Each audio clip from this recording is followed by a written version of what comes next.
Which theory looks to reason for its authority? Humanism. Philosophy. Rationalism. Rationalism. Yes. In other words, it's a rational lie. Which theory looks to our feelings for authority? Mysticism. Mysticism. That's that. You sit around home, smoke some pot.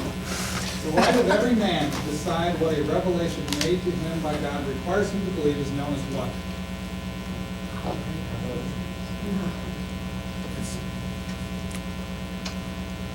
I gotta look at my notes.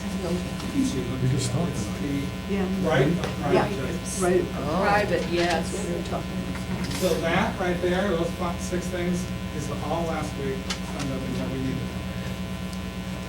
We got some background in philosophy because we want to be able to compare how the world looks at things and we look in theology. But now we're really going to get into who God is. And that's where we're going to start. Theology proper. The knowledge of God is innate. That's the smallest word I could give innate. He's inborn. So that which is due to our constitution as sentient, rational, moral beings. So in other words, part of our world. Now, innate knowledge is opposed to knowledge that we get by experience, we get from instruction, taken in class, or by research or reasoning. Simply stated, our mind is structured so that it perceives certain things to be true without proof and without instruction. Some things we just know. Most babies know who their mother is. How do they know? Well, I don't know how it works. It just does. It's innate. 3 departments of our intuitive truth. In other words, our senses, our intellect, and our moral nature. Because they're going to shape how we perceive things, and then when we take a look at God, we're going to perceive Him through these things. All of our sense perceptions are intuitions. We are aware of objects immediately and have an irresistible conviction of their reality and truth. So in other words, I look and pick up this mouse, and I know that it's a mouse. I don't have to be like, now if I don't know what the object is, I don't know what it is. But if I pick up an apple, you know what an apple is, and you pick it up, you know that it's an apple. You don't need. So that's just our senses. You touch something, you know it's hot immediately. You know it's cold immediately. Intellect. It is an intuitive truth that every effect must have a cause. We all know innately that nothing cannot be a cause. Although evolutionary biologists would like us to believe that the world came about by nothing, out of thin air. We know that nothing cannot be a cause. And it's not found on experience, you just know. You know, it's if you go into your house and there's something sitting on the counter, you know that in order for that something to be on the counter, someone had to what? It didn't just miraculously appear on the counter. Because the book or the whatever is on the counter is an effect. And the effect must have what? Cause. Something had to put the book there.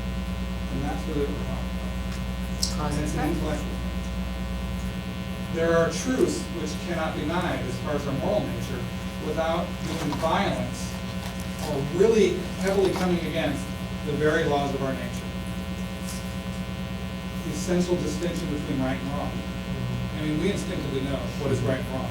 We may want to use all these different designs and machinations to justify things, but we really know what's right and wrong. We know an obligation to virtue. We feel a sense to be good. That doesn't mean we always can be. Responsibility, we are responsible for our character and our conduct. I'll wait till the break. Okay, right and wrong, that we know between right and wrong.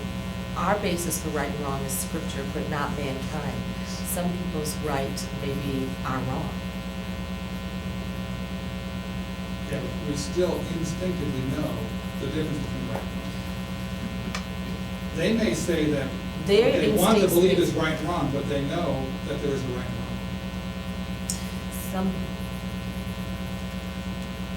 I don't know. I'm not talking about perfection. In our nature, No, what I'm talking about in our nature, but some people are. our nature is fallen. Yeah, so some But people's how we're natures are designed by fallen, so, God. right, so some people's natures are fallen, and with that fallen nature, they could have a diluted perception of their right is our wrong. So some people don't have a conscience. They may just not call it wrong, but they know the difference between right and wrong. That's part of how our nature is designed. Do you We're talking think about that? how our nature works, Oh, as it's okay. designed, I see. not as I in see, our I see. state as fallen man. Yeah, okay, gotcha. Because what gotcha. we're gonna say, is that our understanding is, as we went through last time, our senses and our perception and our understanding can be trusted because they're designed by God. Now, they can also be corrupted, because our corrupt nature will rationalize anything we want. We'll make all these different things to justify positions, but that's outside of the design of God. Right, okay, that's what. So, when we look at how God designed us, our intuitions, our reasoning skills work as long as we apply them how they're intended. Right, okay. But not everybody applies them. Exactly. When there's like back that sin deserves punishment, I got a little problem with that. Not necessarily punishment needs correction. Well, correction, punishment. We know. There's a difference between correction and punishment. Punishment, it's painful, but correction, it's not necessarily painful. But sin Punishment can, is not necessarily painful. If I go to hell, because if I sin, I go to Well, hell, punishment could be positive punishment or negative punishment. Negative punishment is I take something away. Positive punishment means I give something. So a timeout for a child is a negative punishment. You're taking away their freedom of time. A spanking is a positive punishment, the inflicting of actual. now, then there comes to the point, the definition of punishment. Well, but we also It's know that semantics someone now. does something wrong, according to God, it needs to be judged. And we know when we're doing something wrong. In other words, let's just say sin has consequences. But then it can go into legalism also. Well, we're not there.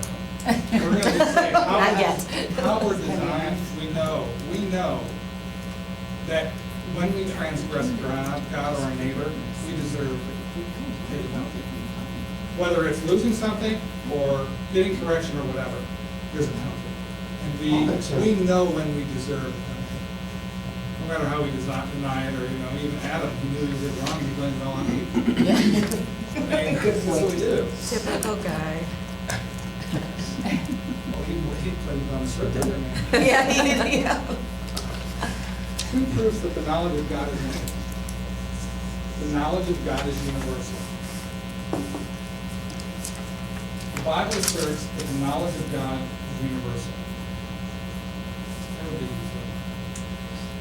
Romans.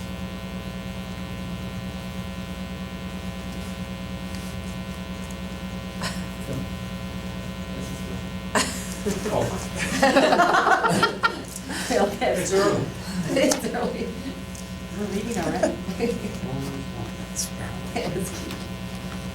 Since what may be known about God is plain to them, because God has made it plain to them. For since the creation of the world, God's invisible qualities, His eternal power and divine nature, have been clearly seen, being understood from what has been made, so that men are without excuse. Also, there's a universal understanding that there is a God. It may not be the God that we have revealed in the Bible, but men know that there's a being that they're holy. The Bible also teaches as our authority that the law is written on our hearts. So it's part of who we are. The belief in God is necessary. The simple facts of Scripture and experience is that moral law is indelibly written upon our hearts. So in other words, part of our nature, we know right and wrong. We know when we transgress. So the moral law came in written form, but realistically, we should know by our nature not to steal from our neighbor, not to do all these things. The moral law in its nature implies that there is a lawgiver, one from whom the law emanates and by whom it will be enforced. So if law is part, if an understanding of law is part of us, that means there must be a lawgiver. So therefore, there must be a God. It's necessary to believe in a higher being. Did I get the finish? I'll just do that first. So, can the existence of God be proved? The existence of God is an objective fact. Now, can we argue with people forever and forever and forever? Oh, well, prove to me that God is true. Prove to me that God is true. Well, I can no more prove to them that God exists than they can prove that He doesn't. And because, as we went through last week, the Bible is our authority. We take it on authority, and then He's revealed in nature. I can't prove it to you because it's spiritually discerned. If you can't see it, there's nothing I can say for you to see it.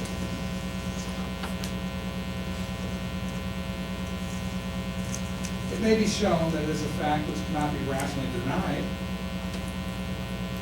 That doesn't mean people can't deny it rationally, but it can't really be denied. It's the same as saying nothing cannot be a cause, yet they say all this came by accident. And they continue to do experiments to prove the nothing that created everything. Theistic arguments are designed to prove the necessity of our assumption of an external, eternal being, and that He is personal, self-conscious, intelligent, and a moral being. So in theology, we prove the necessity based on certain assumptions. Also because He's a spirit, we can't see Him, so how do you prove that we can't do it? They demonstrate that the being who reveals Himself to man in the very makeup of His nature must be all that theism declares Him to be. And that's how we're going to go through as we look at the different arguments for theism.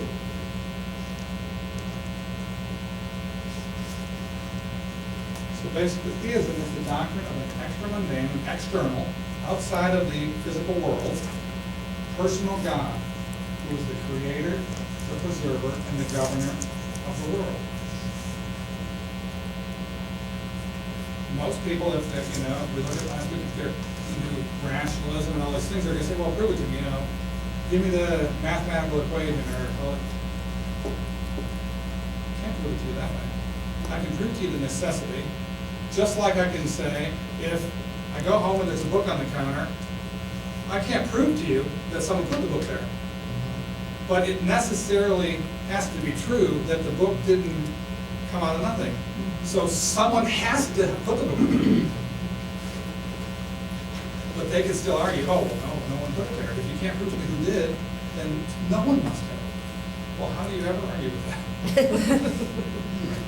Mystic That's might have a good. feeling about how it got there. Yeah, you might have a feeling about it, or they could do, but the thing is some things are just true, just because we can't understand everything behind it, doesn't mean it's not true. The argument on the subject are ontological. I couldn't change that word because it's just a word.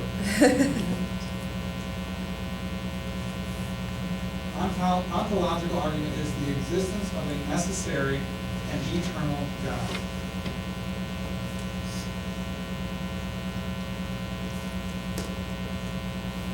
Cosmological.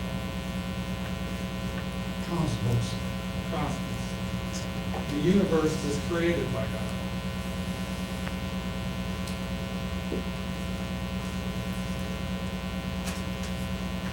Teleological.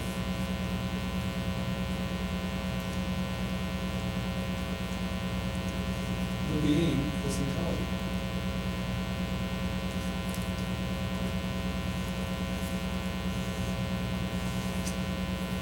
Anthropological, or the moral argument.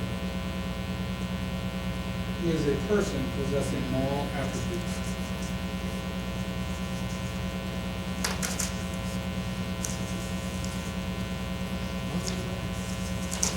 Got it? Yeah.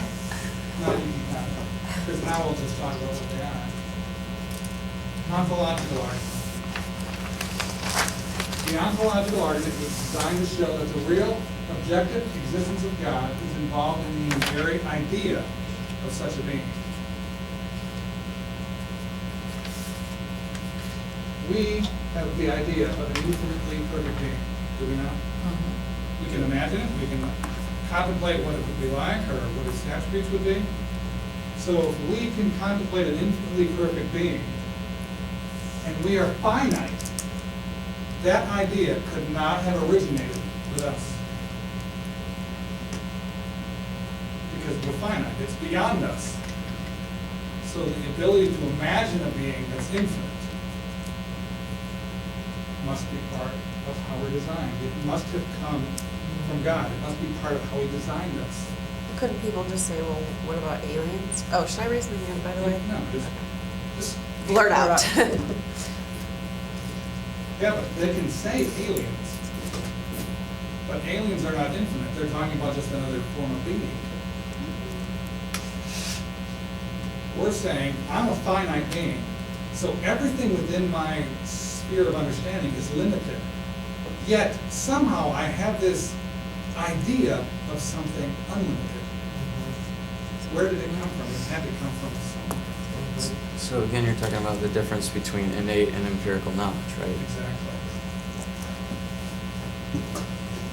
And here's what, does that prove it scientific? No, but we take a look at these arguments and say, I can't explain how a sun, a finite being, has the imaginings of something infinite unless it was given that understanding or that longing, because it's not part of the makeup of a finite being. It only has what it has. It can't. It's just like saying something that is one of the laws of, I don't know if they call it thermodynamics or whatever it is, something cannot produce something that's better than itself. In other words, if I have no knowledge, I can't impart to you more knowledge than I have. Because I can only give what's part of me. So I can give you the knowledge up to the point that I have, but I can't give you some knowledge that's way beyond what I have. So if I, as a finite being, only have finite knowledge, how can I have this concept and this understanding of an infinite being? Because we're finite. It's not going to make perfect sense, but it's just giving you a framework. The cosmological argument. It is founded on the principle of cause. Every effect must have an adequate cause. So, the world is an effect, is it not? It's here. It's tangible. Therefore, the world must have had a cause outside of itself and adequate to account for its existence. It could not have arisen out of nothing. It's an effect. Just like the book could not end up on your dresser without someone putting it there. Here's what science wants to try to find what that cause is, but all they ever keep finding is that there's another cause that we have to search for. Theology says we start with the assumption that God is that cause. Why? Because the world is an effect. Don't scientists accept this argument, though? Well, they accept Scientists. they accept the idea that There's a every cause and effect is effect. a cause. They just don't accept the fact that God Like is a cause. cause. It could be a big bang. Yeah, they go for the Big Bang, but every time you go, well, what caused this, what caused this? There always has to be something before, because nothing cannot be a cause. The teleological argument sounds complicated, but basically is design supposes a designer. The world everywhere exhibits marks of design. Therefore, the world owes existence to an intelligent author.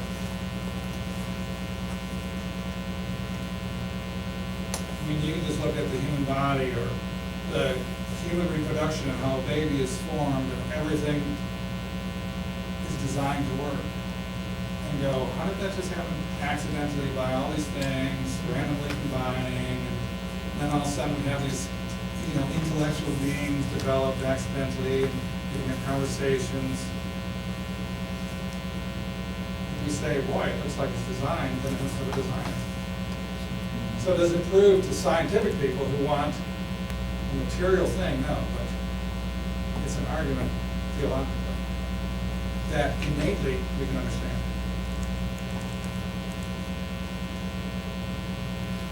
The moral argument, that every man has in himself the same irresistible evidence that God is an extra mundane being.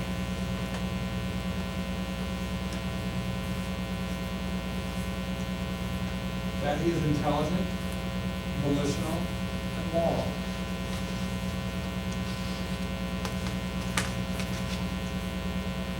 That he knows.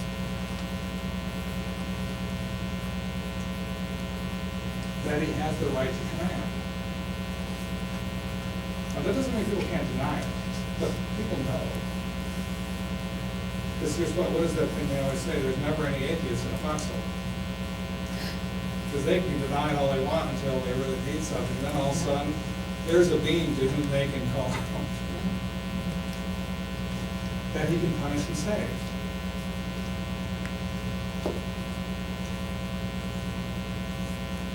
The second argument is from the existence of mind.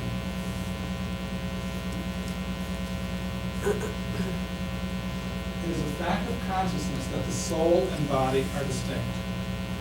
Do we agree? We know that our soul is immaterial and our body is material. They are different substances and they have different and incompatible attributes. Our body without our soul can't think. How about the spirit? We're going to get to that in a different lesson. We'll put those together as one for this. It is the general conviction of mankind that man cannot be a product of matter. So in other words, a rock cannot all of a sudden develop reasoning skills. Because matter can only produce matter, and then even only that less than what it was. So it can never produce mind, it can't produce intelligence. So if our minds are not self-existent and eternal, it must be true, even as heathen believe, that our spirits, or souls, owe their existence to him who is the Father of spirits. In other words, our non-physical part, our spiritual part, our immaterial part had to come from somewhere. Because it couldn't have existed or it couldn't have arisen from matter.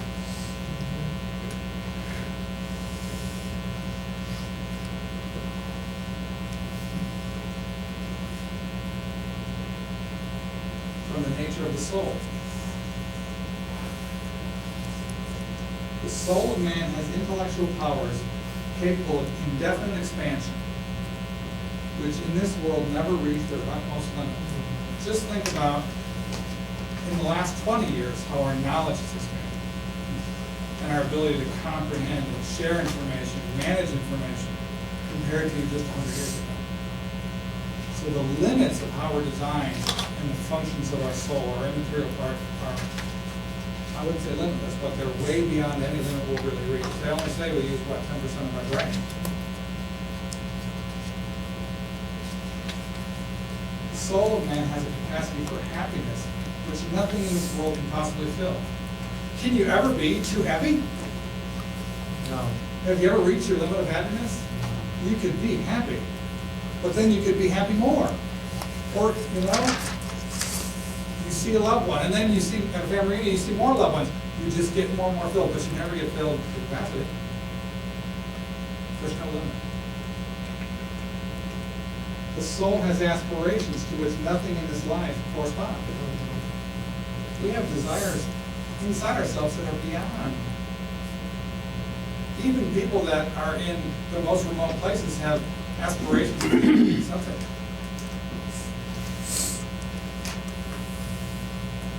With all these powers, desires, and aspirations, it is conscious of weakness, we're conscious of insufficiency, and we're conscious of dependence.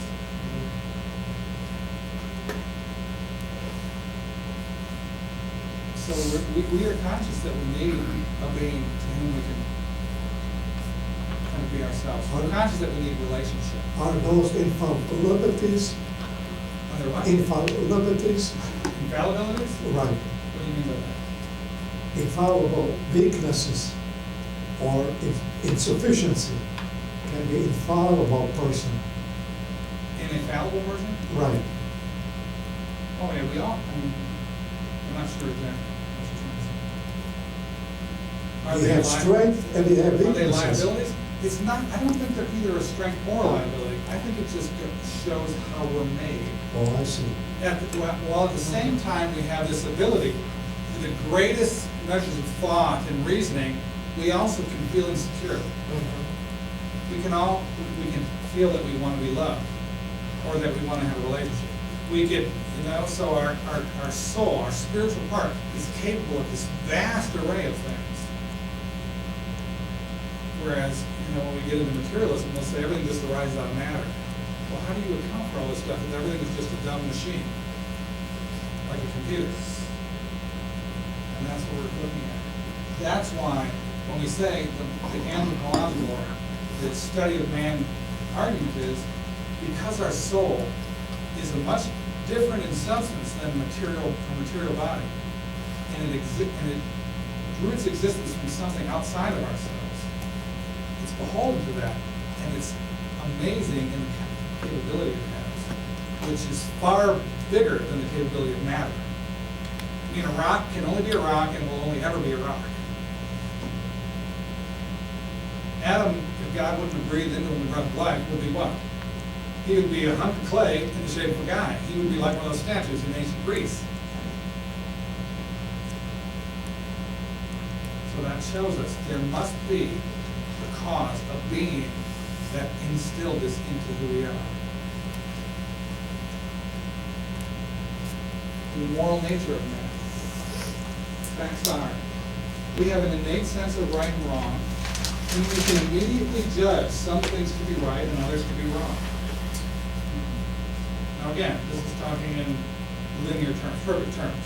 Here's what, our corrupt nature, or politicians, or whatever, we can make anything seem like it's right with the right lawyers.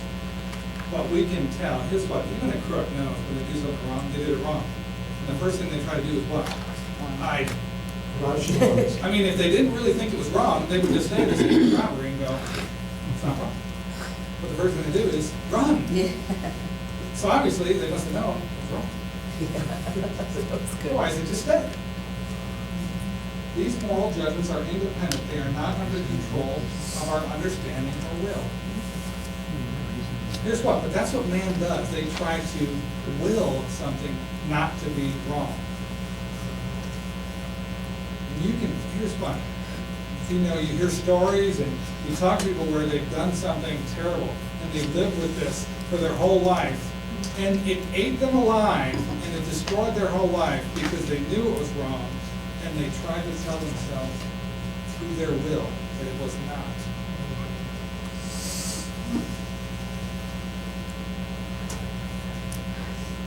Our moral judgment or conscience has an authority from which we cannot emancipate ourselves. We can neither deny it nor ignore it. Especially, well, we at least can't ignore it indefinitely. Politicians longer than most of us live. moral judgments involve the idea of law, or a rule or standard to which we are bound to be conformed. And what does that imply if we have a rule or standard inside? There must be a rule or standard giver.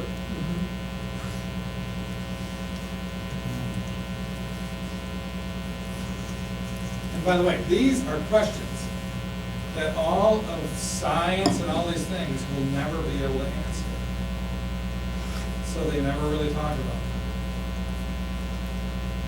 They'll talk about all these different theories of the universe and where man came from, all this, but then when you talk about, well, how do I know that such and such is wrong, or how do I know to act good? Well, just by accident. Well, if it's evolution, evolution says the killed or weak are eaten, basically. Survival of the fittest. If that's the case, where did this moral part come from? If everything else in the animal world lives off of strong survive, how come we're different? Where did it come from? They'll never answer that. So they avoid it. But we are forced to ask, as part of our nature, how did the universe originate? How is it sustained? You know, if you did any studying in science, or you did any, learning about the solar system, how does the fact that the solar system that we live in, if it were like the most minuscule thing off, no life would be able to be sustained anywhere, yet it works perfectly in all that. The atmosphere of the Earth, if it were one chemical component off, would sustain life. Yet it works perfectly. How is the sun? And we ask ourselves, how is it sustained? How does all that happen and be maintained? And what are we? Where did we come from? What came first, the chicken or the egg? That's not true. What is our purpose? Has anyone ever really thought about purpose? Can science or philosophy without God really give you an answer to what is the purpose of man? We'll try. Do you know why they can't give you a purpose? They don't know why you're here. Because purpose implies a design. Let me give you an example. I do building. So, if I have a lot of junk in my garage and I want to get it out, I might say to myself, I'm going to build a shed. So when I build the shed is designed for a purpose. So until I have a reason why to create the shed, it doesn't exist. And then when it does exist, it exists for a purpose. So the purpose was not devised or come up with by the shed. The shed didn't say this is what my purpose is. The purpose of the shed is what the Creator gave to the shed. If we deny a Creator, we can never find a purpose. Because what I say could be the purpose, you could just as easily say isn't the purpose. Because there's no one saying this is the purpose. What is the question is this? If God created man for a purpose, isn't it? He came out of the ground, made a clay, and made man out of it for a purpose. Similar to this That's one. exactly it. And that's the argument. Science will always try to come up with, or philosophy actually, they come up with all these purposes. Oh, what's our purpose? And Plato, and they reasoned on all these things. But if you take God out of it, you can't get a purpose, because it's just a bunch of random things. And you get into where they say, oh, well, everything's relative. Whatever my point of view is right, or yours could just as equally be right. And that's where we're at. Because once we deny Creator, we just wander around aimlessly. Theism answers all these questions and more. It assumes the existence of an eternal and necessary being that's intelligent, volitional, which means he can make choices, self-conscious, and endowed with moral perfections. That's the assumption. It starts from that. It accounts for the origin of the universe. It accounts for the nature of man.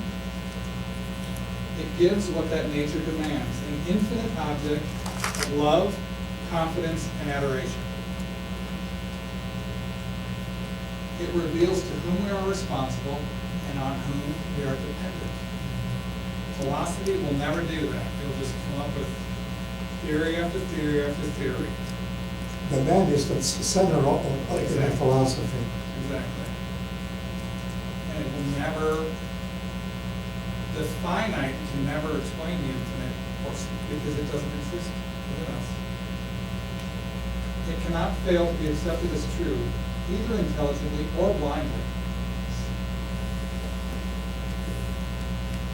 Now, you can deny it and you could not want to see it, because man is spiritually blind and they want to run their lost. But if they were really intellectually honest, they can't deny it. And then, where does faith come in and all that? Where does faith? Right. Good question. We're going to go into faith in more detail, but part of it is, it's an aspect of faith, but it involves a faith in our innate design by God. We know these, we can feel in our heart, in our spirit, that these things are true. And we cannot deny them indefinitely. Every scientist will say nothing cannot be a cause, yet they'll always try to prove that nothing can be a cause. Or, well, they don't want to prove that nothing can be a cause. They just are never going to be satisfied with what is the cause. They will always try to find the cause because they don't want to admit that there's a God. Because to admit that there's a God means what? Unresponsible. And man in his natural state, fallen state that we're in now, not our Adam created state, does not want to be accountable to anybody. Secondly, too, you have to admit that you're a sinner. And that's what the hardest thing to admit. The hardest thing for an intellectual person to admit is what? That they don't know. Oh, yeah, that's true. Steve, you say theism answers all these questions, but not all religions answer all these questions. Oh, Well, okay. all religions have an answer to those questions. They do? Well, they'll say, you know, so-and-so, the sun god, did such and such and such. And so they deal with an extra mundane being. All religions look to a being that's the creator. Christian theism looks to the God as revealed in the Bible, and it answers all those questions because there's too many gaps in the other. You know, you look at Hinduism with multiple gods. They have answers for all these questions, but they don't sit with our reason and our understanding. You know, so it's like, how can God, you know, be revered and how? I mean, it doesn't make any sense. But they use it to answer the question, but it doesn't really answer the question. Not even intelligently, it doesn't really satisfy your soul, because your soul says, that doesn't make sense on so many levels. Especially when you eat pop. We love I like our beef, meat, yeah. yeah. I love beef. Prime rib. Actually, also, I mean, they have a God that they can touch and see. And that's the difference between God the Spirit and God of substance. Right, they made God in their own image. That's the image of God. And here's why. That's why when we look at even all these things in secular society, there's still a religion. We just make it the God of football, Yeah. or the God of money. There's still gods in our own image, or our own concept of what God is. It's consuming. It's to whom we want to be beholden. It's just not real. God of Valentine. Hallmark. Yeah, Hallmark, yeah. Hallmark God. Yeah. Anti-theism. Or more easily said, atheism. Any doctrine that denies the existence of an extra mundane, personal God, the creator, preserver, and governor of all things. I left extra mundane in there because that is a word that you will hear all the time in church, and that's not a compliment, it just means outside the physical. If the question is whether a man can, by speculation or other method, bring himself into such a state as to lose the consciousness of the belief in God, as written in his heart, it must be answered affirmatively. So we can deny the existence of God, we can rationalize it away, but it's unnatural and it does not last. Like we said, there is never any atheists in foxholes. If you talk to your non-believing friends or non-believing family members, if someone in their extended family gets ill, what is the first thing they ask you to do? Pray for him. We pray for them. Well, who am I praying for? Right, If you don't believe in God, who am I praying to? right. But Subconsciously, they part still of them, must know. yes, they have an innate sense that there's someone out there that we can reach. It's part of our makeup. They don't acknowledge, their spirit is not awakened to where they can acknowledge, but that idea exists within us. But it can't last. You look at all these atheists, you see them on TV, and because it's unnatural, they are the most miserable people. They're angry at everybody. It's like, why are you angry? Why does the name Jesus make you angry? Yeah. If he's nobody, if he's nothing, if he's inconsequential, if he probably didn't even exist, why does he make you so angry? Right. I don't know. Because it's unnatural to deny the actual existence of God, and it's totally foreign to how we're done. I think that it could probably be a force that some people, some atheists may ask you to pray to. And I think the reason why words like Jesus and God make atheists angry is because so many people have tried to force it down their throats. I think that's part of it, but I don't have any research, I don't really think that's the case. Because, the biggest thing that most atheists will say is, well, I have free will and I can choose what I want and I use reason, I do this. Well, then if you're so enlightened, how does anyone force anything on you? Yeah, good point. I mean, was your mind so primitive to you before that it just got pushed around, or if you've got this great freedom of the will, every time someone opens their mouth, you can just leave the room. I mean, in other words, you're giving a lot of power to a bunch of people to push you around. I mean, they're not really pushing you around because you can leave the room. So I think that's the reason they give, but I don't think that's really. Part of it is they had a picture of God that was created by their own imaginations, and God didn't live up to it. He wasn't the ATM card. Yeah. I think that's exactly it. Didn't do such and such. Or, here's what, it could have been, I mean, I'm not discounting that they could have been in a bad church, Right. and they got a bad picture of God. But that is not an excuse to deny who innately you know God to be. Yeah, I think most of them are offended. Because then every child that had a bad dad would never have to do anything for the rest of their lives, they could just blame their dad. Right. Somebody got sick and died. So, Yeah. Even the smart ones, like Stephen Hawking's.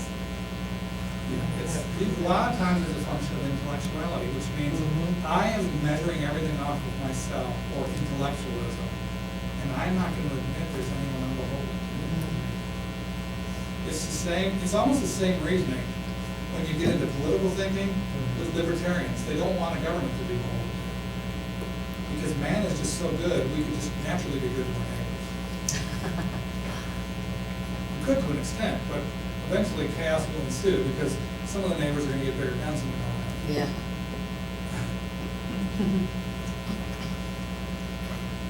Polytheism.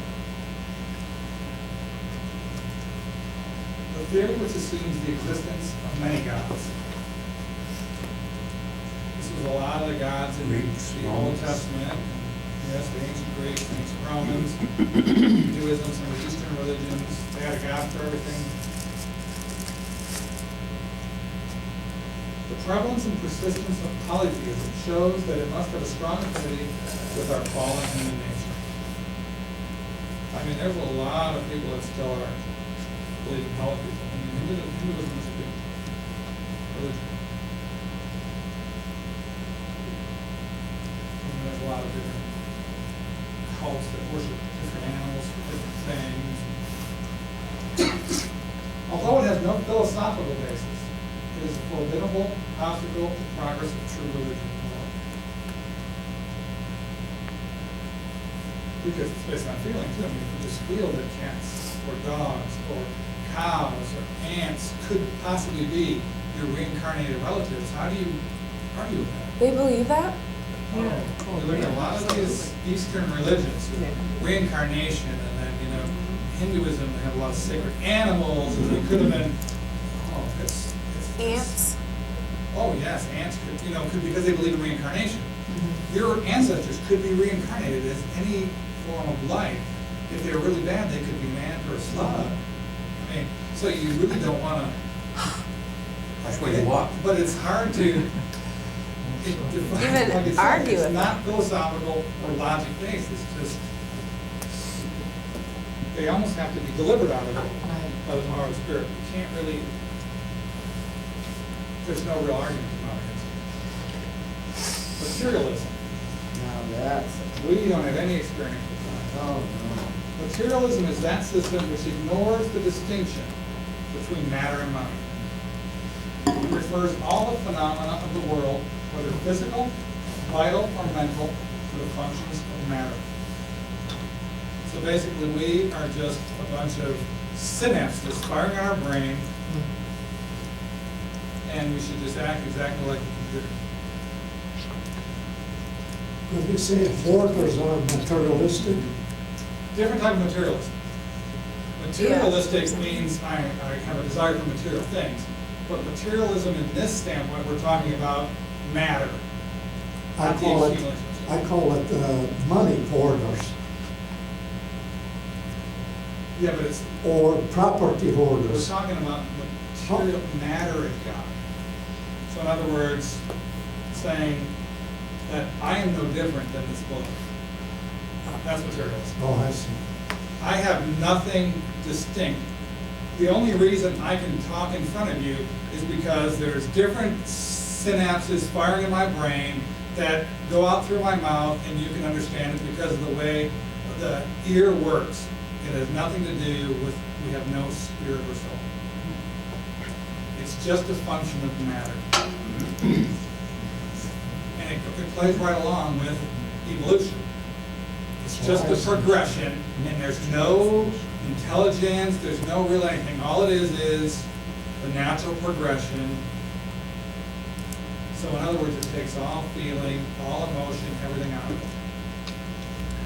I'm referring mostly to the Yeah, we're materialistic. talking to our materialism. materialistic, And you are talking about the spiritual Yes, materialism, we're talking materialism from spiritual an sense. underlining God standpoint. Oh, yes, that materialism is there. Its fundamental affirmation is that all the phenomena of the universe have to be referred to unintelligent physical forces. Its fundamental negation is that there is no such objective entity as mind or spirit. It's just unintelligent physical forces. Our actions are no different than the actions of a tornado.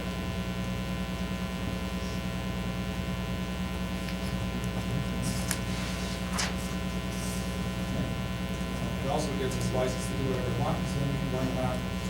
That's just all right. Almost eliminate all responsibility. The primary principle of knowledge is the knowledge of self. Unless we are, we cannot know. Who is it that said, I think, therefore I am? I mean, Plato wrote those. Yeah. So, materialism contradicts the facts of consciousness. We know that we exist. We know that our spirit or our soul is different from our material body. They're not the same substance. So, if we know that, how can there not be a separation? How can we just be material. Everything's just a random function. Unless we know, I mean, unless we exist, unless our soul exists, we can't really know. Otherwise, here's what, a computer doesn't know that it's a computer. Although you can program it to do every single thing that you do. You know, I mean, 'cause here's what, you can write a program that, I mean, they have them. Turns your lights on at a certain time, it makes your coffee in the morning. You probably be given to open your front door and you have a little conveyor that'll bring your morning paper in. I mean, you can automate everything, but the computer does not know what it's doing. We know what we're doing. We ask, why am I doing that? If it were just a function of material processes, we wouldn't have those thoughts. So that just totally refutes their theory, but it's the knowledge that we are something, a real existence, not a state or a mode of something else. We are an objective entity that thinks, feels, and wills. Materialism would say I have no choice. I only choose the outfit I wear because certain things fired in my brain and they responded to such colors and I picked such and such. I didn't go, oh, it's Valentine's Day, I'll wear red. Or, oh, I got a business meeting and I really feel good and comfortable in this suit, so I'm going to choose that one. No. There's no intelligence behind anything that you do. But we know that's not true.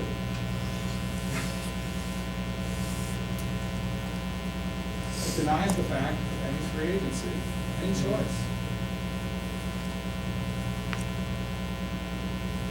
And it contradicts the facts of our moral and religious consciousness. We know that we are responsible. If it's just a bunch of material causes, there can be no responsibility. We already try to bring this into the courts. Oh, well, so-and-so can't be responsible because of this, and they can't be responsible because of this, and they can't. But part of that, you know, here's what, when we watch a court come down, we go, man, but everything in our being says this person is guilty. All the evidence says they're guilty, yet we come up with some excuse that they're not.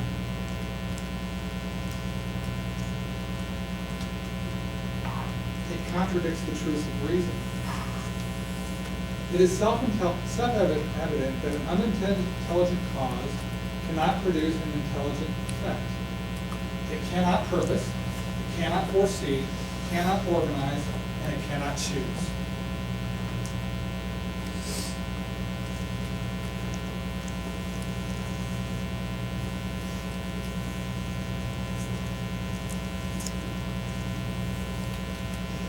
Materialism absurdly refers to blind force, the immeasurably more stupendous, complicated, and ordered works of God, everywhere indications of purpose, foresight, and choice. They'll just say it's some random accident. The design of the human body is a random accident. The way plants filter the atmosphere to make the air sustainable for life is an accident. Just random, unintelligent material causes.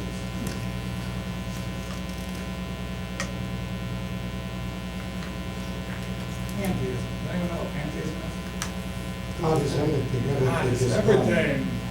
That's like the Hollywood thing. God is everything. The universe is God. God is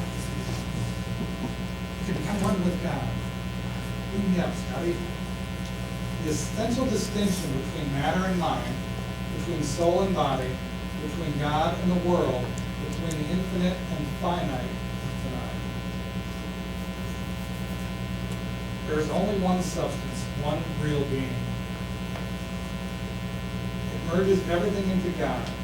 The universe is the existence form of God.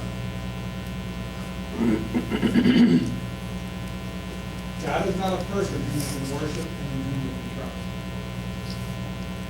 trust. It's just out there. God is just as much in this book as the mouse, as the clicker, as the pens. Pantheism admits of no freedom, no responsibility, no conscious life after death. We just go and become part of the eternal being. And here's what they also, when you get into mysticism that's pantheistic, we can tap into the eternal mind.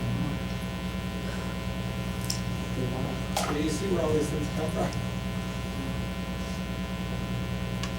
It's inconsistent with all that Scripture reveals about the nature of God. It's related to the world. It also contradicts the laws of belief impressed on our nature. We are conscious that we are free agents. In other words, how many people are conscious that they drove here today? They made a choice to get in the car and to drive in a certain direction. We are intuitively certain there is a real distinction between moral good and evil.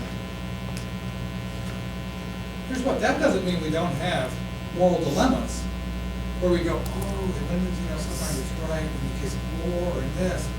But we know that murder is murder, and stealing is stealing. We know those things. Pantheism not only destroys the foundation of morals, it renders all rational religion impossible.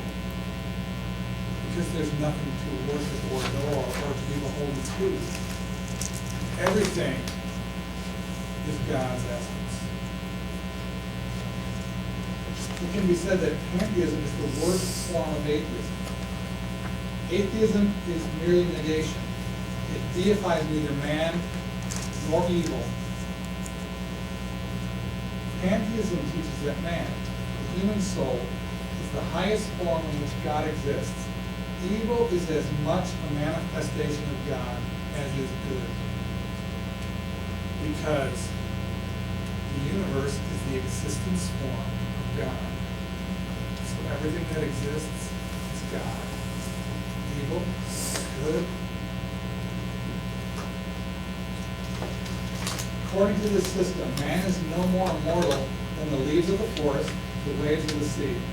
We are all transient forms of universal being. So how do you defend against, you can't. How do you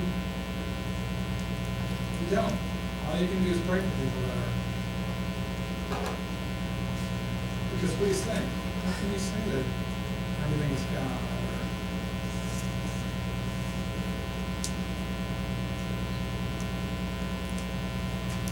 Can God be known?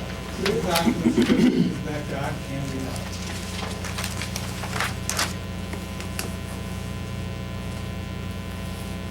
Psalm 76:1. In Judah God is known. His name is great in Israel. Isaiah 11:9. They shall not hurt nor destroy in all my holy mountain. For the earth shall be full of the knowledge of the Lord as the waters cover the sea. That's the one that Phil read earlier. Because what may not be known of God is manifest in them. For God has shown them. It talks about the creation. All his attributes are clearly seen. I won't read it again through it. So the Bible, that we look for authority, tells us that God can be known. That's the purpose he had to look, to reveal himself to us. In Christ, he reveals himself to us. The nature of the question. When it is said that God can be known, it does not mean that he can be comprehended. To comprehend is to have a complete and exhaustive knowledge of the subject. God is beyond finding out. We cannot understand the Almighty perfection. Why is that? We are not perfect. Plus, he's what? Starts with I. Infinite. He's infinite. We are finite. Our knowledge of God is partial and inadequate. Nevertheless, our knowledge of him, as far as it goes, is true knowledge. Of course, we can rely on all of our senses, and we get a clear picture of truly who God is. To know is to have an understanding of an object that conforms to what that object really is.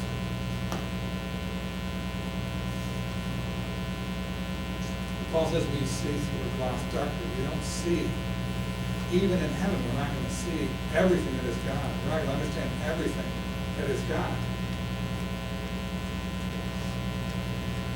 Here's a good saying, man may know God. Man may know God truly. Man may not know God comprehensively, neither in this life nor in the next. So we won't understand all when we get to heaven? We will not understand all, because God is beyond finding out. Because if we think about it, if we could understand God fully, then we would be God. In other words, if the finite could become infinite, then we would be God. So God is the only infinite We are thing. a created being. And as such, we can only ever be a created being. Our knowledge, here's what, our knowledge in eternity will be vastly greater than it is now. Because it's limited by our fallen nature. And our knowledge is pretty extensive. But it will be vastly greater, but it will not comprehend all that is God. Because we are still created. We are created. We are not Him. Just like, This is just possibly ignorance. Is it scripturally written that we will not be infinite when we become eternal souls? Because, I mean, to me, it Our stands souls to are reason that if God is infinite and all-powerful, then He should be able to create something else that is infinite and all-powerful. If He is without limit, He should be able to create whatever He wants. our souls are not infinite. Our souls are eternal. Right. Infinite means there's nothing beyond it. So, right now, God is beyond us because we're finite. He will always be beyond us because we were created. We're not. God was just there. He is the sum and source of everything. We are not the sum and source of everything. So therefore, we are limited.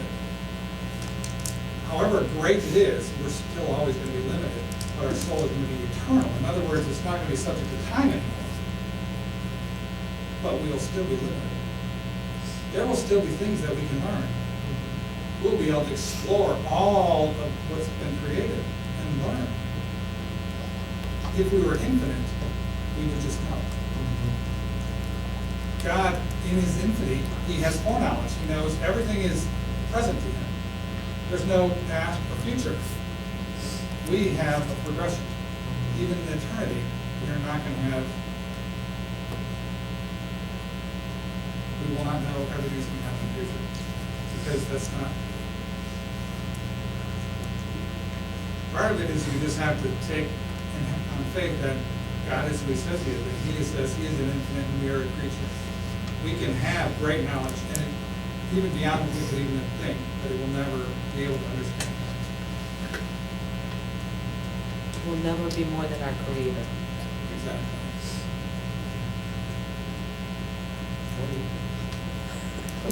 I just have some questions, man. I thought when I got to heaven, like, I would understand some stuff. Like what? Here's what, there's a lot that you will. There's a lot that you will understand. Just like when Paul, he had all this knowledge, and then when the Spirit, he met Christ, all the knowledge makes sense. All of your experiences and everything that you have in your walk with Christ, in your walk before, will make sense. You'll be able to see, and you'll know exactly how He did things in your life, and how He orchestrated it, and they'll have more meaning to you.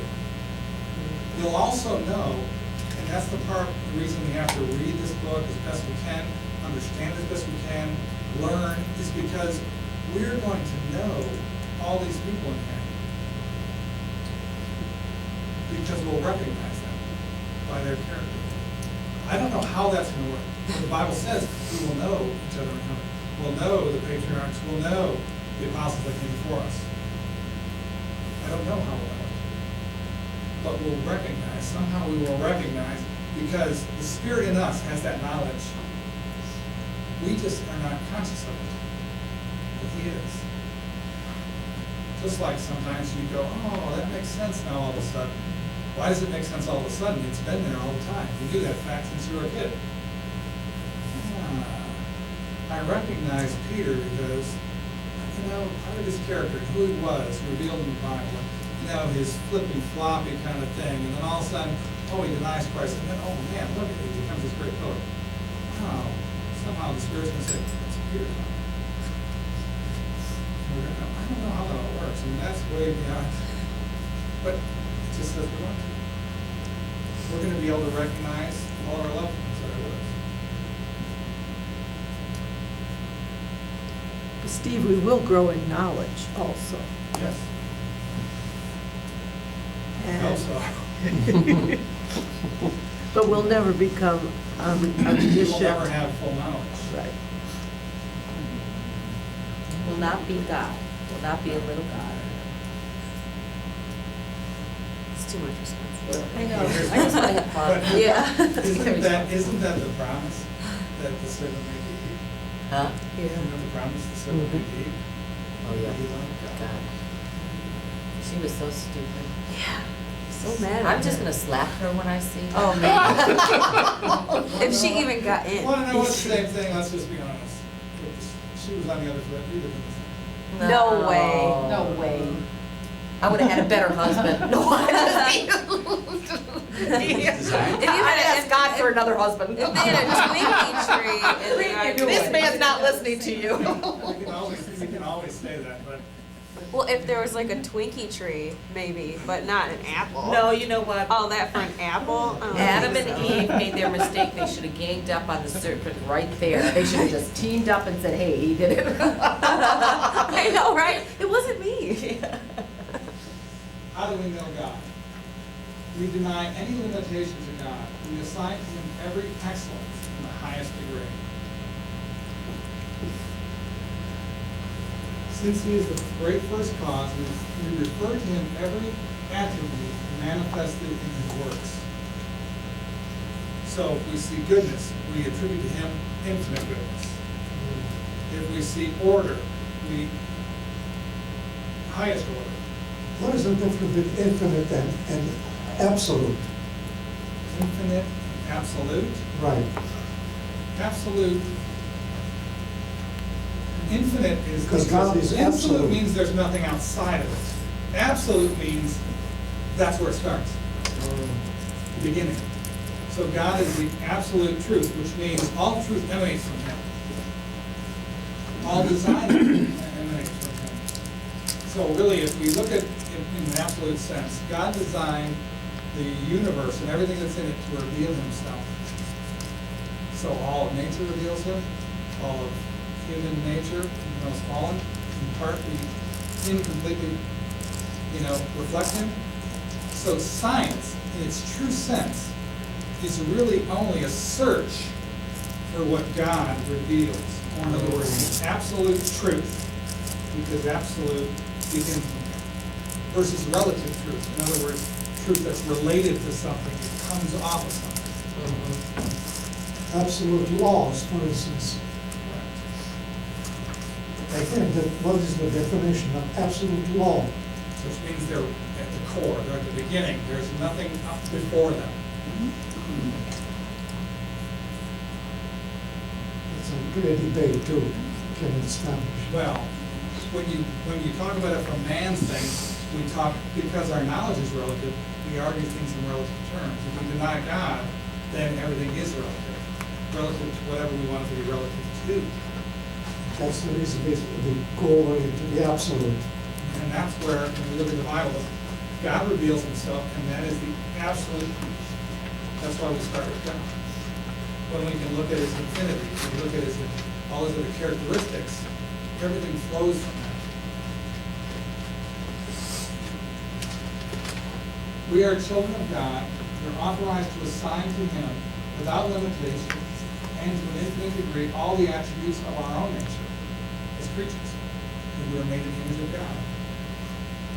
So when we talk about holiness, or love, or tenderness, we can attribute them to God in perfect, in infinite level and perfection. Ours is imperfect, God is perfect. If we're like God, then God is like us. That's the fundamental principle of all religion. It's what we believe God is like pantheism, it's just a one eternal being and we're all part of it. Well, then that's exactly what we say we are. We are just transient forms of the eternal God. Same is true in Christianity. God is What about the image? We are created image in likeness of God, Right. which means I look at myself in a mirror, I reflect Exactly. the image. But his image, we Is can perfect. say to perfection. Exactly. So we can take all of those attributes of our image and put them to the perfect effect. Proof that this is a trustworthy method. The method of forming an idea of God is the law of nature. Even the lowest form of animism, the life of the worshiper is assumed to belong to the object he worships. So if you worship the sun god, that religion assumes that you belong to the sun god. All men are conscious of their accountability to a being superior to themselves, a being that knows what they are and what they do, who has the will and the purpose to reward or punish according to their works.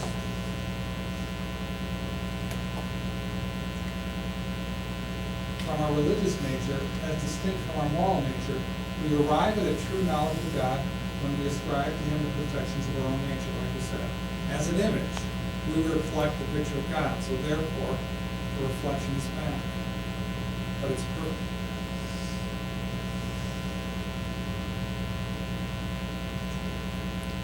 If we are not justified in referring to God, the attributes of our own nature, then we really don't have a God. Because otherwise, how do we define it? How do we give him characteristics?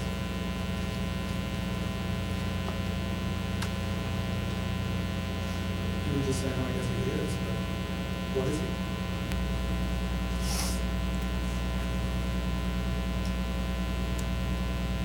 The revelation of God in the external world agrees with the revelation he made of himself in our nature. It proves that the image he stamped on our nature is a true likeness.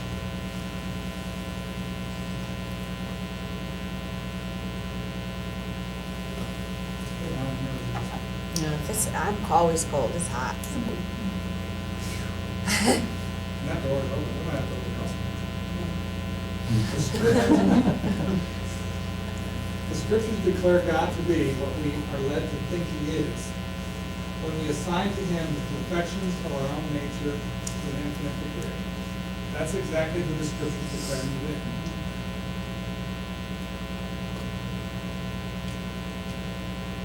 He's also revealed himself in the person of his Son. This doctrine that God is the object of certain and true knowledge lies at the foundation of all religion and must never be given up.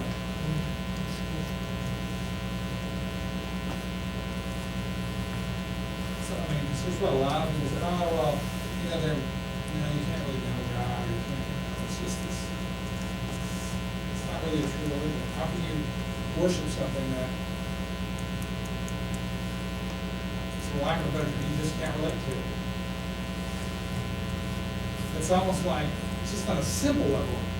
How do you have close friendship with someone that you really can't relate to if you have nothing in common? How could we have a God that we worship and adore and we have nothing in common?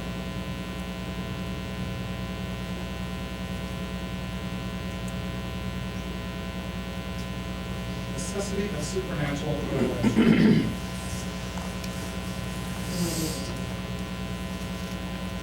God has not established our nature so that it is of necessity deceptive.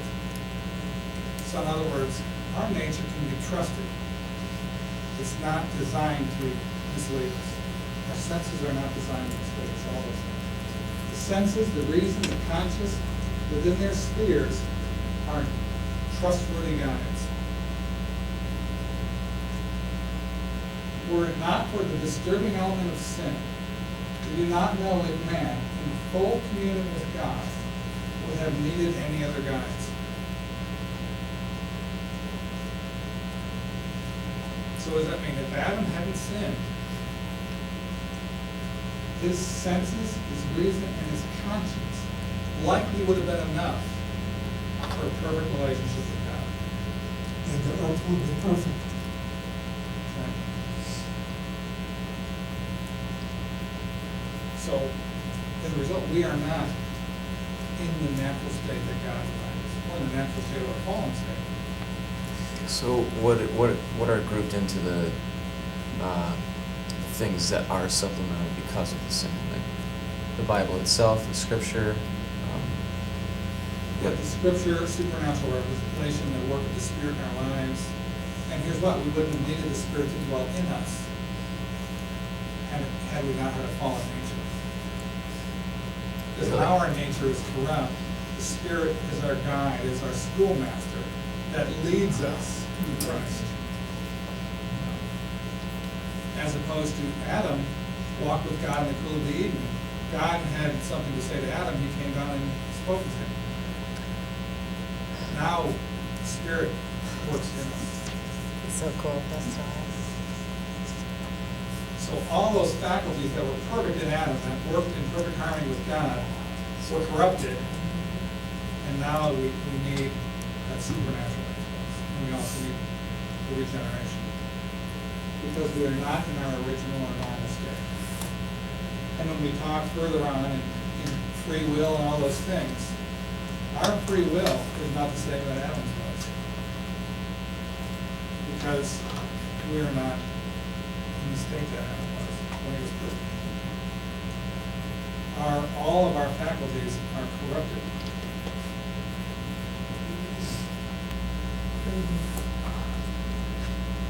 Well, when we sin, as Paul says, we became a slave to sin.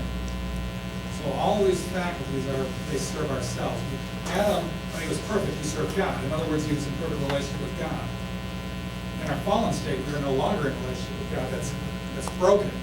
All of our faculties, even though they work right, our reason works right, they still serve our fallen nature. They serve the flesh.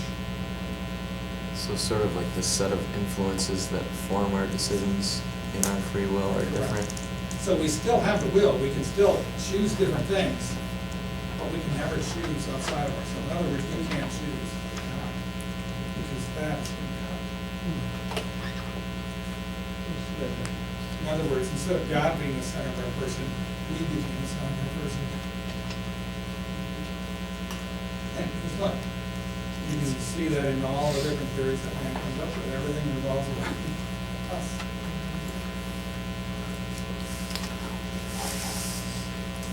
We need a divine supernatural revelation.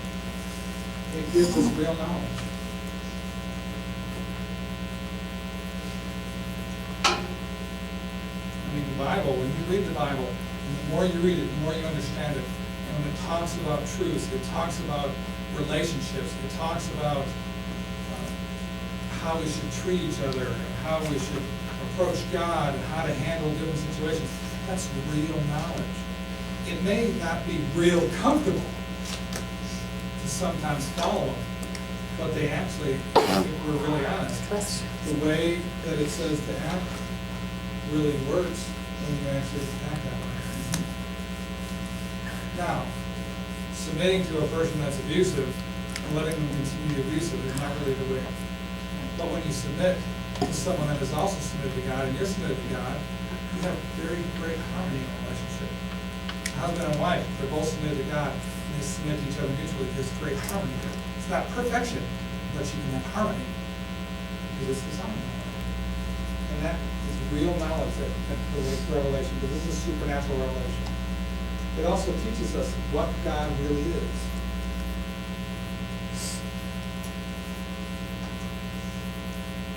What is the difference between what God is and who God is?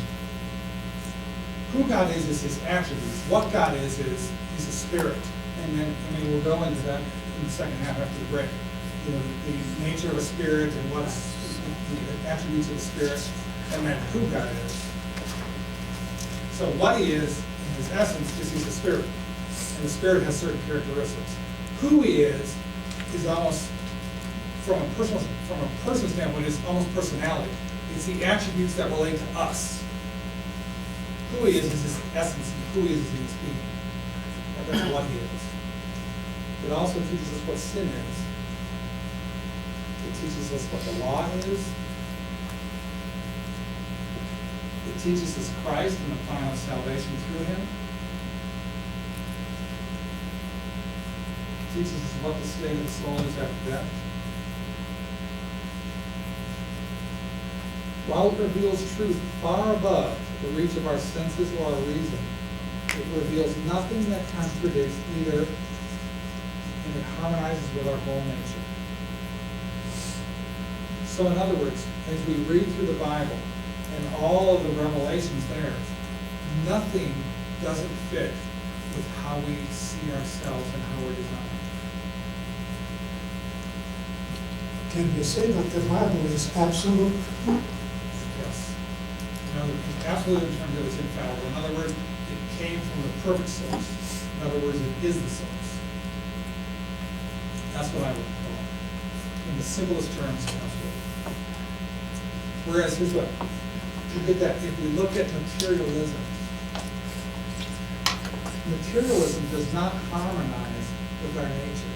It doesn't harmonize with our senses to say that just a random bunch of things fired in our brain and we grow here by some unintelligent thing. This is the last slide here. The bottom line is that we know God in the same sense as we know ourselves and things outside ourselves. In other words, our subjective reality corresponds to the objective reality. In other words, what we think about God is actually truly revealed about who God is.